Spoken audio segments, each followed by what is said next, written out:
Millions are struggling with hazardous air quality conditions, and it is just getting worse and worse. Philadelphia dealing with the brunt of it right now. For more on this, let's welcome in attorney and Republican strategist Aaron Elmore and St. Louis radio host Christopher Arps. Aaron, take a listen to Karine Jean-Pierre. She was asked yesterday in the briefing room if Joe Biden is back to wearing a mask. Take a look. Has the president been advised to wear a mask if he's outside, given that the D.C. air quality is code red today? No, I'm aware that the D.C. quality is code red, and I would, and for folks who are watching at home or at work, you can go to the EPA, certainly the EPA website, and there's a map of what your area, what code color your area is. I just don't have anything to share on what the president is going to be, any changes to how the president is going to be approaching this, so just don't have anything at this time. Yeah, it almost seemed like she wasn't, well, this is not a surprise, Aaron, but it almost seemed like she wasn't ready for that question. Do you think the message will change from the White House today? I do have concerns. I mean, honestly, we know that the air quality is an issue, but during the pandemic, we were told that we weren't wearing masks to protect ourselves, but it was to protect other people. So now is the narrative going to be we need to wear masks to protect ourselves. But the biggest and most important thing is we all do need to keep ourselves safe. So I wish that we could get some honesty from the White House and the government and the CDC and the EPA on exactly what's happening, what they're doing to rectify the situation, and what we need to do to keep ourselves safe. Yeah, I mean, Chris, just the FAA. So yesterday flights were canceled. They're predicted that there will be delays today. This isn't just in New York. I know that it's spread. It's in Philadelphia, D.C. Basically, it's in the Northeast, the Midwest, and in the South. Are you experiencing anything where you are? We are not. You know, I saw your pictures yesterday on social media, Allison, with the city of New York skyline looking orange. We're not experiencing that here in the Midwest, but it is hazier than normal. You know, with the Jean-Pierre, whatever her name is, situation. Karine Jean-Pierre. Yes. I can't ever. KJP, as we call her. For short. Yes. I think that eventually they are going to try to use these wildfires. We know that the green energy is a big part of their platform. It was in the budget deal and other measures that they've passed. Yeah, so I think, you know what the Democrats say, never let a opportunity go to waste, and they will try to exploit this to say that we need to do more green energy policies. AOC already took to Twitter yesterday to say that and talk about climate change. Alarmists are already out there. Anybody with COPD, asthma, the elderly, of course, you know, this is not good. Really unusual. People out west deal with this every single year, but if you're, you know, east of Chicago, which is, by the way, another city dealing with this smoke, it's really unusual. And this is just one of those things. Mother Nature. All right. So this is bad timing for these two political candidates that announced they were running for president yesterday. And basically, they're not the story because everybody, you turn on local news and it is wall-to-wall smoke from these wildfires. Yeah, even national news. In Canada. Yeah, absolutely. I thought this was fascinating. So Mike Pence makes his announcement, comes on Newsmax, and then he goes on CNN and he's asked if he would pardon Donald Trump if he were elected president. Take a look at the way he sort of wiggled his way out of this question.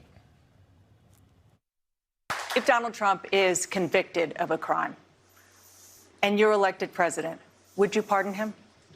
Well, I don't want to speak about hypotheticals. I'm not sure I'm going to be elected president of the United States.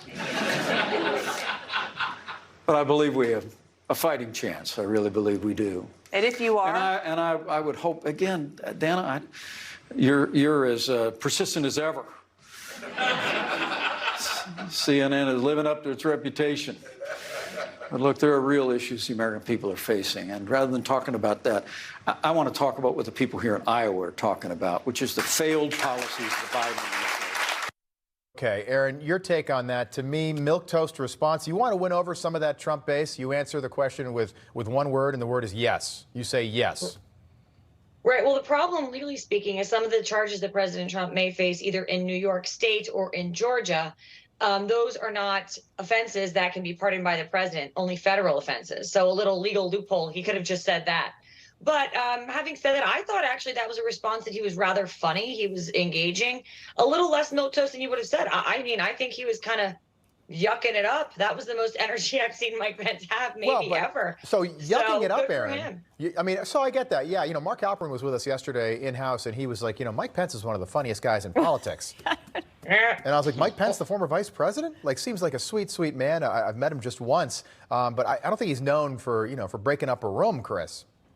As a and he's not, as a political consultant, I think it was a smart move by Pence to deflect from that. What CNN wants is conflict. They want to set up a argument or a conflict between Donald Trump and Pence, try to generate ratings. Pence wasn't having it. He's like, I want to talk about my program. I don't want to, or talk about my candidacy. I don't want to set up a food fight between me and Joe Biden for all your viewers to enjoy. Yeah, good point. Aaron, somebody else who announced yesterday is North Dakota Governor Doug Burgum. The Washington Post has a story on him that says Doug Burgum is set to join 2024 GOP race. Doug who? We don't know a lot about him.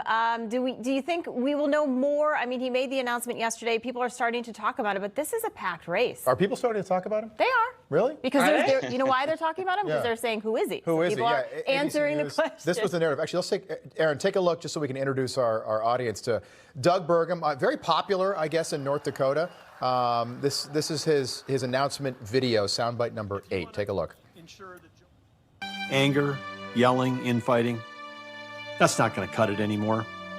Let's get things done. In North Dakota, we listened with respect and we talked things out. That's how we can get America back on track. It'll work. And in that tiny town where I grew up, you didn't promise things you couldn't deliver. All right, Sounds Aaron, like the song you hear when you walk I feel like into I'm a watching funeral parlor, Yellowstone. right there. I'm Dwight D. Eisenhower, and in 1956, I'm the guy for you. What'd you make of Right. it? There's no campaign message. We know nothing. All he's basically saying is, I'm not going to send mean tweets. He hasn't said one thing about policy. He hasn't said any of his goals or objectives. He said, I'm a nice guy. I like nice music. This is a nice background. Vote for me. But I think the candidate that everyone's really talking about is not on the Republican side, and that's RFK Jr. So I think all these people that are entering on the Republican side have to contend with that, because RFK is coming across as the grown-up in the room. He's very reasonable on almost every single issue. He's measured. He removes the emotion from things. And the DNC is one of the most powerful machines, if not in the country, but the world. And I think the only person on that side that can dismantle that machine is RFK Jr. So I think he's sucking up a lot of the air in the room that maybe Mike Pence wants, or our North Dakota governor wants. So I think he's the one to really watch right now. He's great stance on Israel. He said he's not going to take our guns. He believes boys shouldn't be in girls' sports. Yeah. He thinks we need to have a safe border. I could go on and on, but I think he's the guy to watch. Yeah, I totally agree with you. The Hill had some reporting about how the Democratic Party is starting to get a little bit nervous about somebody who's polling at 20% right now against Joe Biden head-to-head. We got to leave it there. Aaron Elmore, Chris Arps, thank you so much. We appreciate it. We'll do this again soon.